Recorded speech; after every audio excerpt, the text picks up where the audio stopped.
अस्सलाम वालेकुम friends, welcome to cut it short. आज हम पढ़ेंगे एमसीएम का लेसन नंबर 4 जो कि है एलिमेंट्स ऑफ कम्युनिकेशन के बारे में, और एक हम शैनन वीवर का कम्युनिकेशन मॉडल भी पढ़ेंगे। बहुत ज़्यादा डिटेल में नहीं, लेकिन हम उसको भी पढ़ेंगे और ये एक इंटरेस्टिंग लेक्चर है। लेसन स्टार्ट करने से पहले आप प्लीज़ चैनल को लाइक कर दें, शेयर करें और सब्सक्राइब कर दें। चलें जी, हम स्टार्ट करते हैं विद लेसन नंबर 4। एक एग्जाम्पल के साथ उन्होंने ये बड़ा अच्छा सा स्टार्ट लिया है। वो कहते हैं कि जैसे हर बिल्डिंग में एक बिल्डिंग होती है, तो वो थाउजेंड्स ऑफ ब्रिक्स, सीमेंट और पता नहीं क्या क्या, जो भी वो कंस्ट्रक्शन वाले लोगों को बेहतर पता होगा, लेकिन काफ़ी सारी चीज़ें लगा कर तो वो एक बिल्डिंग खड़ी होती है। उसमें से एक ब्रिक भी निकाल लेंगे ना तो बहुत सारे प्रॉब्लम्स आ जाएंगे, ठीक है, उस एक बिल्डिंग में।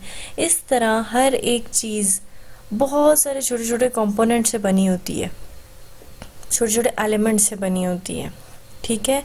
और उनमें से कोई एक एलिमेंट भी मिसिंग हो जाएगा तो हमारा जो है ना वो प्रोसेस जो है या वो जो भी स्ट्रक्चर है वो अपनी हालत में नहीं रहेगा, ठीक है। वो कहते हैं कि कम्युनिकेशन जो है, कम्युनिकेशन वो भी एक कॉम्प्लेक्स चीज़ है, एक बड़ी ह्यूज चीज़ है जो कि छोटी छोटी एलिमेंट्स से, छोटी छोटी चीज़ों से मिलके बनी है, सर्टेन एलिमेंट्स, ठीक है, जो कि मिलके एक पूरा कॉम्प्लेक्स सिस्टम बनाते हैं जिसके थ्रू मैसेज मूव करता है, ठीक है। Communication is a complex business and involve certain elements which join together to help a message को अक्रॉस। के बेसिकली कहना वो ये चाह रहे हैं कि दुनिया की हर चीज़ जो है वो छोटे छोटे एलिमेंट से मिलके बनती है और उसमें से किसी एक एलिमेंट के मिसिंग होने से वो चीज़ ख़राब हो जाती है। इस तरह कम्युनिकेशन भी एक कॉम्प्लेक्स प्रोसेस है और ये भी छोटे छोटे एलिमेंट से मिलके बना है, और अगर इनमें से कोई भी एक एलिमेंट मिसिंग हो जाएगा तो कम्युनिकेशन नहीं हो पाएगी, ठीक हो गया जी। एलिमेंट्स ऑफ कम्युनिकेशन इनके अकॉर्डिंग क्या क्या हैं, इनके अकॉर्डिंग क्या, अगर आप खुद कम्युनिकेशन को देखें तो आप इसके एलिमेंट्स बता सकते हैं। सबसे पहले तो ये कि आपको कोई भेजने वाला चाहिए, फिर जो भेज रहा है उसको कोई बात भी चाहिए भेजने के लिए, फिर आगे से कोई सुनने वाला भी होना चाहिए, ठीक है। अब मैसेज हवा में, तो हवा में वैसे जाता है मैसेज लेकिन मतलब मैसेज को जाने के लिए कोई ज़रिया भी तो चाहिए, ठीक है। मैसेज खुद ब खुद ही तो नहीं चला जाएगा। और फिर कुछ साथ टर्म्स हैं जिनको आपने याद रखना है, ठीक है। ये तो हमारी ज़ुबानी कलामी बातें हो गई। सबसे पहले क्या एलिमेंट है, सेंडर चाहिए आपको, सेकंड पे आपको मैसेज चाहिए, फिर आपको रिसीवर चाहिए, चैनल चाहिए, इंटरप्रेटर चाहिए, फीडबैक चाहिए एंड कॉन्टेक्स्ट चाहिए, ठीक है जी। हम बारी बारी इनको देख लेते हैं, ये बड़े आसान से हैं, कोई इतना मुश्किल आपको इसमें काम नहीं होगा। सबसे पहले सेंडर क्या है। सेंडर वो है जिसने जो है ना वो बेसिकली जो पंगा करता है, ठीक है, जिसने कोई बात पहुंचानी है, जिसको कोई मसला है उसने बात करनी है, ठीक है। तो वो क्या करता है, वो इस सारे कम्युनिकेशन के सितार को हिलाता है क्योंकि उसको एक मैसेज भेजना है, ठीक है, वो सेंडर है। First and foremost is the person who send a message, ठीक है। सबसे पहला कौन हो गया, जो कि मैसेज भेजता है, जिसको क्या कहते हैं हम, सेंडर कहते हैं कम्युनिकेशन की ज़ुबान में, ठीक है। और ये चीफ इनिशिएटर है किसी भी कम्युनिकेशन का, ठीक है। वही बात होगी, इसी ने पंगा लिया है, ठीक है। तो सेंडर जो है वो ये भी हो सकता है कि अगर कोई कम्युनिकेशन कोई पंगा मेरे मुंह से निकल रहा है, अगर आपको कम्युनिकेशन जो है वो कोई इंस्टीट्यूट कर रहा है, कोई वो लेट्स सपोज आपको एडमिशन कंफर्मेशन की ईमेल भेजते हैं जैसे, तो वो एक इंस्टीट्यूट भेज रहा है, ठीक है, या अगर आपका एक दोस्त भेज रहा है, ठीक हो गया। तो वो सिंगुलर और प्लूरल सेंडर्स आपके पास दोनों हो सकते हैं, ग्रुप ऑफ पीपल भी हो सकते हैं, तो हर तरह के आपके पास सेंडर मौजूद होते हैं। अच्छा, उसके बाद आ जाता है मैसेज। मैसेज क्या है, जो सेंडर ने भेजना है, ठीक है, जो सेंडर कहना चाहता है, जो सेंडर दूसरों तक पहुंचाना चाहता है, वो आपके पास क्या हो जाता है, मैसेज, ठीक है। अगर हम कम्युनिकेशन की टर्म्स में देखें तो ही she encodes the crux of the feeling in words, gestures or any other form commonly understood. This encoded form is called message. मतलब हमने अपने जज्बात सफ़े पर लिख दिए, ठीक है, या मुंह से बोल दिए, डिपेंड्स कि आप कौन सा मीडियम यूज़ कर रहे हैं। तो वो आपने अपने जो एहसासात थे, जो जज्बात थे, जो आप कहना चाहते थे, जो आप बोलना चाहते थे, वो आपने कह दिए मैसेज के थ्रू। और ये किसने कहे? फर्स्ट चीफ इनिशिएटर ने, जिसने मैसेज भेजने का काम किया, जो सेंडर था, जिसने स्टार्ट लिया, इनिशिएटिव लिया। अच्छा, उसके बाद हमारे पास आ जाती है जी चैनल। चैनल जो है वो बहुत इम्पॉर्टेंट पार्ट है। ये बेसिकली एक पाथ प्रोवाइड करता है, मैसेज को डायरेक्ट करता है टू द रिसीवर। ठीक है, ये बीच का मीडियम है। अब अगर आप वो बोल रहे हैं तो वो आपकी साउंड वेव्स हैं, अगर आप टेलीफोनिक बात कर रहे हैं तो वो आपकी वायर्स हैं, अगर आप लिख रहे हैं तो वो आपका पेपर है। ठीक है, कौन सा चैनल यूज़ हो रहा है ये आपके मोड ऑफ कम्युनिकेशन पे डिपेंड करता है। ठीक है, वरना आपका ये जो चैनल है बेसिकली ये कनेक्टिंग पॉइंट है between the sender and the receiver, जो कि आपका मैसेज इन क्लियर वर्ड्स पहुंचाता है। ठीक है, channel is part of communication process which helps carry the message two is desired destination. ठीक है, कम्युनिकेशन की ज़ुबान में अगर देखा जाए, रिसीवर क्या हो गया? वो इंसान जिसने मैसेज हासिल किया और जिसके लिए वो मैसेज लिखा गया था, वो कौन हो गया? वो रिसीवर हो गया। ठीक है जी, अब वो कहीं पे भी हो सकता है, रिसीवर भी सिंगुलर भी हो सकता है, प्लूरल भी हो सकता है। ठीक है, कुछ भी, मतलब इसमें भी यही सारी दो चार बातें मज़ीद उन्होंने कही हुई हैं। वो कोई भी हो सकता है, वो आर्मी का बंदा हो सकता है, वो मुल्क से बाहर हो सकता है, वो मुल्क में हो सकता है, कुछ भी हो सकता है। ठीक है, इंटरप्रेटर। इंटरप्रेटर क्या होता है कि बहुत सारे केसेस में आपको इंटरप्रेटर की ज़रूरत पड़ती है। जो हम समझते हैं हमें इंटरप्रेटर की ज़रूरत भी क्यों पड़ती है कि लेट्स सपोज़ कि आपको फ़्रेंच नहीं आती और जो किसी ने मैसेज भेजा है वो आपको भेज दिया है फ़्रेंच में, तो अब आपको क्या चाहिए? आपको उस मैसेज को डिकोड करने की ज़रूरत है, उस मैसेज को इंटरप्रेट करने की ज़रूरत है। और बाज़ औक़ात ऐसा भी होता है कि आपको बेशक आप कहें कि सेम लैंग्वेज में लिखा हुआ है, पर अगर किसी ने जो है वो कोई बहुत टेक्निकल चीज़ें लिखी हुई हैं, किसी चीज़ से बहुत रिलेटेड कुछ टेक्निकल लिखा हुआ है जो मेरी फील्ड से रिलेटेड नहीं है, तो मुझे उसको भी डिकोड करने की ज़रूरत पड़ेगी। इवन अगर सब चीज़ें हमें समझ भी आ रही हैं, तो लेट्स सपोज़ अगर टेलीफोनिक रब्ता है तो उसमें हमें वॉइस की वजह से क्लियर चीज़ें समझ नहीं आती हैं, हमें उनको डिकोड करना पड़ता है, उन्हें अंडरस्टैंड करना पड़ता है। बाज़ औक़ात चीज़ें, अगर किसी ने मुझे कोई बात जो है वो लेट्स सपोज़ कि कोई वो बात मुझे तंज़िया अंदाज में नहीं, मजाक में कह रहा है और मैं उसको तंज़ में ले रही हूँ। ठीक है, तो ये भी मेरे इंटरप्रेट करने का फ़र्क है, ये मेरे डिकोड करने का फ़र्क है कि मैं कैसे उस चीज़ को डिकोड कर रही हूँ। ठीक है, तो ये एक बहुत इम्पॉर्टेंट प्रोसेस होता है कि जो मैसेज आया है उसको सही तरह से डिकोड कर लिया जाए। यहाँ पे इन्होंने सिर्फ नॉइज़ वाले फैक्टर के बारे में बात की हुई है और कहा है कि नॉइज़ का क्या मतलब होता है? Part of meaning which is lost from the original message, जो कि असल मकसद मैसेज का मैसेज में से गुम जाए, उसको हम कहते हैं कि ये जो है वो नॉइज़ है। ठीक है, ये नॉइज़ की वजह से हम तक नहीं पहुंच सका। और वो ये भी कहते हैं कि ऐसा हार्डली ही कोई मैसेज होता है जो बग़ैर किसी इंटरप्शन के या बग़ैर किसी चेंजेस के बिल्कुल एज़ इट इज़ जैसे भेजा गया होता है वैसे 100% पहुंचता है। ऐसा बहुत रेयर होता है। ठीक है, आगे हम चलते हैं फीडबैक। अब ये हमें ज़हन में रखना है कि हर कम्युनिकेशन चलता है फीडबैक की बेसिस पे, कि अगर कोई मैंने लेट्स सपोज़ आपको मैसेज किया, या लेट्स सपोज़ आप ये देख लें कि आप अगर कोई मेरी वीडियो पे कमेंट करते हैं तो मैं उस पर कमेंट बैक करती हूँ, या मैं आपके किसी क्वेश्चन आपने किया है तो मैं उस पर क्वेश्चन का आंसर करती हूँ, फिर आप मज़ीद उस पर क्वेश्चन करते हैं, आप उस पर थैंक यू लिखते हैं या आप कोई रिगार्ड्स देते हैं या जो भी चीज़ होती है, मैं उसको लाइक करती हूँ। ये एक फ़ीडबैक का प्रोसेस है। ऐसा नहीं है कि मैं कोई रिस्पांस नहीं दूंगी, आप अकेले कमेंट पे कमेंट करते जाएंगे। ठीक है, ये मैं कमेंट का एग्जांपल दे रही हूँ। मैसेजेस ही देख लें, अगर एक बंदा आपको मैसेज का रिप्लाई नहीं करा, आप उससे क्या बात करेंगे? हाँ, अगर आपने किसी को लिखा है, उसने लिखा हेलो, कैसे हो, ठीक हूँ, ये है वो है, मतलब सॉरी गला मेरा थोड़ा बैठा हुआ है, तो आपकी कन्वर्सेशन जो है वो चल पड़ती है एक तरह से। लेकिन अगर आपको कोई फीडबैक ही नहीं मिल रहा किसी बात का, तो आपका कम्युनिकेशन नहीं चल सकता। इसलिए फ़ीडबैक भी कम्युनिकेशन में बहुत ज़रूरी चीज़ है। और उसके बाद आती है context.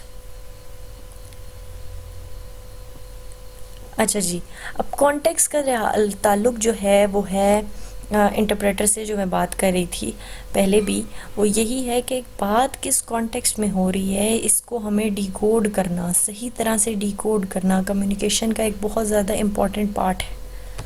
Context itself comprise multiple factor, each one of them become essential when it comes to interpretation of the original message. Every message is delivered and received in a given context. ठीक है, हर message का कोई context होता है, कोई उसका जो है वो मकसद होता है, किसी एक तर्ज पे वो बात की गई होती है और उस तर्ज का उसको उसी तरह समझे जाना बहुत ज़रूरी होता है। ठीक है, तो उसको हम क्या कहते हैं, कॉन्टेक्स्ट। यहाँ पे जी हमारे पास हो गए हैं कम्युनिकेशन के एलिमेंट्स पूरे। क्या क्या हमने पढ़ा है, हमने पढ़ा है सेंडर पढ़ा है, मैसेज पढ़ा है, रिसीवर पढ़ा है, चैनल पढ़ा है, उसके अलावा हमने इंटरप्रेटर देखा है, फीडबैक देखा है, एंड कॉन्टेक्स्ट देखा है। ये सारे हमारे पास एलिमेंट्स साथ के साथ पूरे हो गए हैं। अच्छा जी, अब हम चलते हैं कम्युनिकेशन मॉडल की तरफ। अब क्योंकि हर स्टडी को देखा जाए, आप किसी भी ब्रांच को उठा के देख लें तो उनमें काफ़ी सारे मॉडल्स होते हैं, वो चीज़ें किस तरह होती हैं उनको बहुत वाज़िया तौर पर बयान किया जाए। तो कम्युनिकेशन वालों को भी ये ज़रूरत महसूस होती थी कि भाई हमारा भी कोई मॉडल होना चाहिए, हम भी प्रॉपर तरीके से कम्युनिकेशन को दिखा सकें। अच्छा, अब शैनन फीवर का ताल्लुक कम्युनिकेशन फील्ड से नहीं है, ये टेक्निकल फील्ड के लोग थे जिन्होंने जाने अनजाने में कम्युनिकेशन का मॉडल तैयार कर दिया। ठीक है, जिसको फिर बाद में कम्युनिकेशन वालों ने कुछ चेंजेस के साथ एक्सेप्ट कर लिया कि ठीक है ये हमारे कम्युनिकेशन को इंटरप्रेट करता है। ठीक है, अच्छा जी, उससे पहले हम देख लेते हैं मॉडल क्या होता है। Model is a systematic representation of an object or event in idealize and abstract form. Models are somewhat arbitrary by their nature.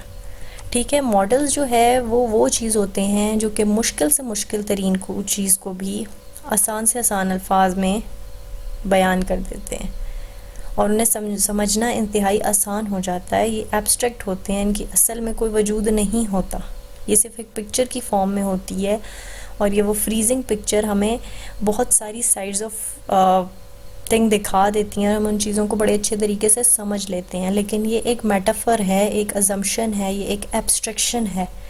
ठीक है, तो ये हमें पता चल गया कि मॉडल क्या होता है। अच्छा, इस मॉडल की पिक्चर आपके हैंडआउट्स में अवेलेबल होगी, यहाँ पे पेश नहीं की है, तो प्लीज़ आपने कंफ्यूज नहीं होना। Shannon Weaver model of communication, जिसको ट्रांसमिशन मॉडल भी कहा जाता है, ये आपके क्वेश्चन में पूछा जा सकता है। अच्छा जी, आपके जो एलिमेंट्स हैं वो अलग-अलग भी और पूरे एलिमेंट्स भी पूछे जा सकते हैं और शैनन वीवर का मॉडल भी पूछा जा सकता है। ठीक है, ये आपके क्वेश्चन में आ सकते हैं। और आपको ये भी पूछा जा सकता है कि ट्रांसमिशन मॉडल किसको कहा जाता है, तो शैनन वीवर के मॉडल को ट्रांसमिशन मॉडल भी कहा जाता है। क्लाउडिया शैनन और वेरन वीवर, ठीक है, ये दो अलग इंसान हैं, टू डिफरेंट एंटाइटीज़, इन्होंने मिल के ये मॉडल बनाया, इसलिए इनका फर्स्ट नेम लेकर शैनन और वीवर लास्ट नेम लेकर शैनन और वीवर मॉडल को नाम दे दिया गया है। उन्हीं के नाम के साथ ये मॉडल आजकल जाना जाता है। अच्छा जी, अब हम चलते हैं कि इन्होंने मॉडल दिया 1947 में, ये आपको ईयर तो अच्छे तरीके से याद रहेगा। इन्होंने हमें दिए हैं जी 6 एलिमेंट। इन्होंने कहा सोर्स होता है, इनकोडर होता है, मैसेज होता है, चैनल होता है, डिकोडर होता है एंड रिसीवर होता है। इस मॉडल को इन्फॉर्मेशन मॉडल भी कहा जाता है। ट्रांसमिशन मॉडल और इन्फॉर्मेशन मॉडल, ये चीज़ें आपने याद रखनी है। अच्छा, एक ड्रॉबैक है इसका, वो उन्होंने ऊपर ही बता दिया है। एक तो जो है वो इन्होंने वो ये है कि इसमें फ़ीडबैक मिसिंग है। फ़ीडबैक का एलिमेंट इसमें बाद में चेंजेस करके ऐड कर दिया गया था, लेकिन जब ये बना था तो इसमें फ़ीडबैक मिसिंग था, जो कि कम्युनिकेशन का मैंने आपको बताया कि वन पे प्रोसेस कम्युनिकेशन कभी नहीं हो सकती। तो ये एक इनकी सबसे बड़ी गलती थी कि इन्होंने फ़ीडबैक का एलिमेंट बीच में से खा लिया था, वो ऐड नहीं किया था। अब देखते हैं जी, एनालिसिस ऑफ द मॉडल देखा जाता है जी। सोर्स क्या है? सोर्स बेसिकली आपका जो है वो सेंडर ही है, एक तरह से इन्होंने उसको सोर्स का नाम दिया हुआ है कि all human communication has is information source in Shannon terminology some person or group of a person with a given purpose a reason for engaging in communication. You also find the term transmitter and communicator used. ठीक है, जो ये extra terms बता रहे हैं ना कि इसके लिए हम ये भी यूज़ कर सकते हैं, इसके लिए हम वो भी यूज़ कर सकते हैं, आपको सवाल भी ऐसे आ सकते हैं। तो आपने कंफ्यूज नहीं होना। सोर्स आपका बेसिकली वही बात है कि एक पर्सन ने अगर वो इंगेज कर रहा है किसी को कम्युनिकेशन में, तो उसका रीज़न वो सोर्स है। ठीक है, अगर सेंडर होता है तो वो भी क्या करता है, वो कम्युनिकेशन में इंगेज करता है लोगों को, तो ये काइंड ऑफ सेंडर ही को आप सोर्स कहते हैं। ठीक है, इसमें ज़्यादा फ़र्क नहीं है। इनकोडर आपका मैसेज है।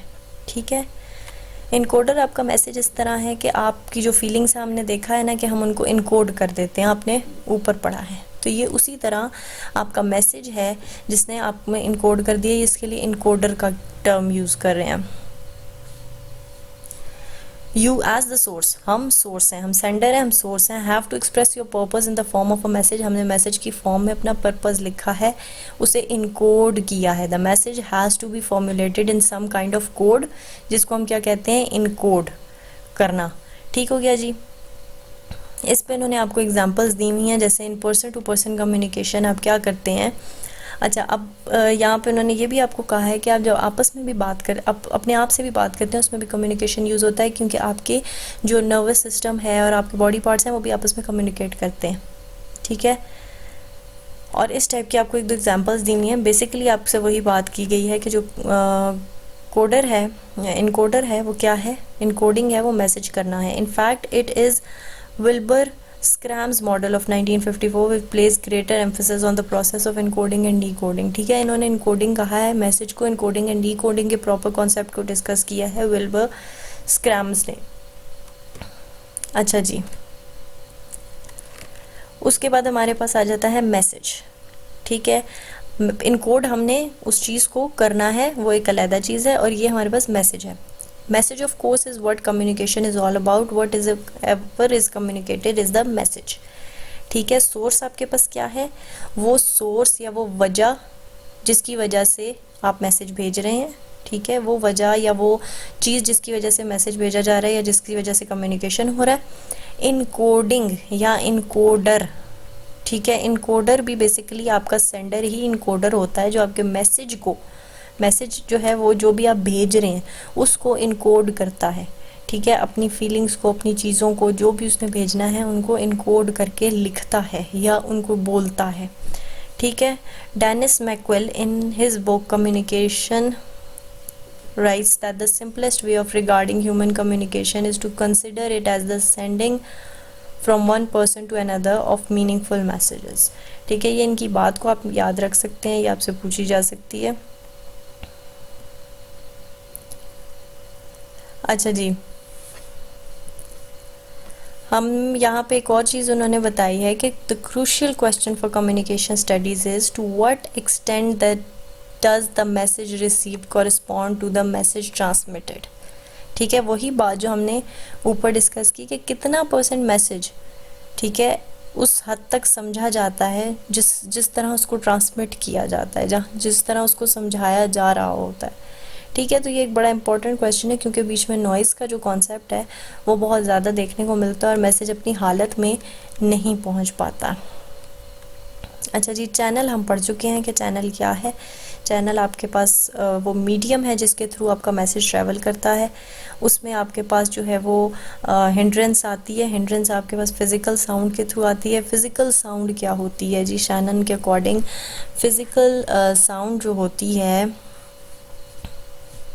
वो होती है जो कि फ़िज़िकल नॉइज़ चैलेंज से आती है बेसिकली, जो कि आपके इर्द गिर्द मौजूद होती है। ठीक है, मतलब ये कि वो जो ट्रांसमिशन है उसके बीच का प्रॉब्लम नहीं है। प्रॉब्लम ये है कि अगर मैं जैसे सुन रही हूँ तो मुझे फ़ोन में से आवाज़ ठीक आ रही है, लेकिन मेरे पास कोई बैठा है जो कि मुझसे और जो चीखे जा रहा है और मुझे इस वजह से फ़ोन वाले की आवाज़ नहीं आ पा रही है। ये इसमें इस तरह के आपके पास नॉइज़ेस आ जाती हैं, या जैसे smudges on a printed paper. मतलब कि आपके पास अगर किसी ने लेटर भेजा है आपको पढ़ने के लिए, वो बिल्कुल ठीक लेटर है, लेकिन उस पर जो प्रिंटिंग है उसमें कोई प्रॉब्लम्स आ गई हैं, वो स्मजेस हैं उस पर, या जैसे मिटा होता है या मिक्स हुआ होता है, तो उस टाइप की अगर आपको कोई प्रॉब्लम आ जाती है तो ये फ़िज़िकल नॉइज़ में आ जाता है। ठीक है, मीडियम का प्रॉब्लम नहीं है, ये फ़िज़िकल प्रॉब्लम है जो कि बाहर देखने को मिलते हैं।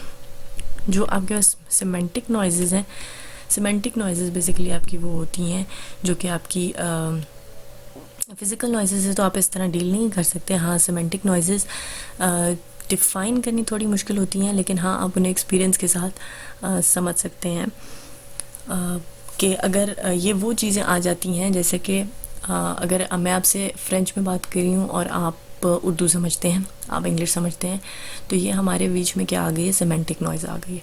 फिज़िकल नॉइज़ तो वो आ गई जो आपको आप बात समझ रहे हैं लेकिन बात आप तक पहुंच नहीं रही है, ठीक है, वो फिज़िकल नॉइज़ होती है।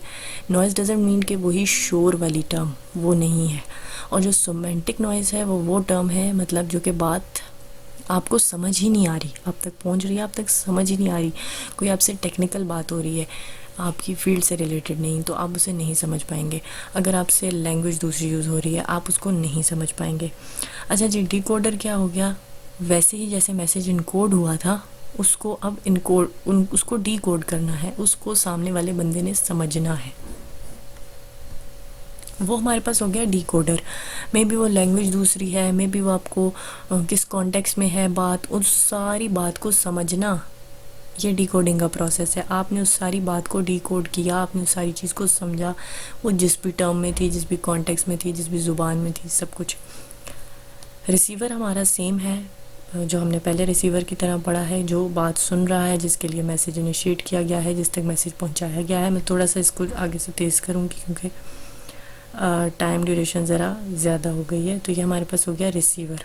अच्छा जी, फीडबैक का फिर एंड पे कॉन्सेप्ट है जो कि यूज़ नहीं हुआ। अच्छा जी, हम एक चीज़ मैं मिस कर रही हूँ, रिसीवर के लिए डेस्टिनेशन का वर्ड भी यूज़ किया गया है। तो डेस्टिनेशन बेसिकली वो आखिरी जगह है जहाँ जिसके लिए हम चले थे, तो हम रिसीवर ही के लिए चले थे, तो both are the same thing. Feedback जो है वो इसका ये नहीं था मॉडल में, इसको बाद में ऐड किया गया है, तो इसलिए ऊपर ये ड्रॉबैक्स में लिखा गया है। ऐसा ना हो कि आप कहीं फीडबैक तो है तो ड्रॉबैक क्यों निकाला, ये बाद में ऐड हुआ है। फीडबैक मैं समझा चुकी हूँ कि किसी भी कॉन्वर्सेशन के लिए फ़ीडबैक बहुत ज़रूरी है। लेट्स सपोज़ कि अगर कोई कॉमेडियन है और वो कोई जोक सुनाता है स्टेज पे और उसको पब्लिक में से कोई रिस्पॉन्स ही नहीं देता, ब्लैंक फेसेस मिलते हैं, वो उसके बाद क्या करेगा, एक दो और जोक सुनाएगा और बस चुप हो जाएगा। लेकिन हाँ, अगर उसको लाफ्टर्स मिल रहे हैं, अच्छे जेस्चर्स मिल रहे हैं, क्लैपिंग्स मिल रही हैं, वो कंटिन्यू करेगा। इसी तरह अगर फ़ोन पे आपको कोई जी अच्छा कह रहा है, तो आपको पता है कि हाँ, आपकी बात सुनी जा रही है, फीडबैक आ रहा है, आप बोलेंगे। नहीं आ रहा, आपका बोलना यूज़लेस है, आप नहीं बोलेंगे। तो फीडबैक जो है वो कम्युनिकेशन के लिए बहुत ज़रूरी है, और ये फिर हमने एक फ़ीडबैक के कॉन्सेप्ट को एंड पे पढ़ा है। ठीक है जी, तो शैनन वीवर मॉडल ने हमें कंप्लीट गाइडलाइन प्रोवाइड कर दी, एक ग्राफिक रिप्रेजेंटेशन दे दी है। ये थोड़ा टेक्निकल जो है वो मॉडल है, इसको थोड़ा सा चेंज किया गया है, फीडबैक ऐड किया गया है इसमें। तो ये हमने मॉडल हमें दिया है शैनन वीवर ने। इससे अगले लेक्चर में हम एक और मॉडल पढ़ेंगे। Till then take care. अगर कोई भी क्वेश्चंस हैं तो आप मुझसे कमेंट बॉक्स में पूछ सकते हैं। इंशाल्लाह अगले लेक्चर में मुलाकात होती है। अल्लाह हाफ़िज़।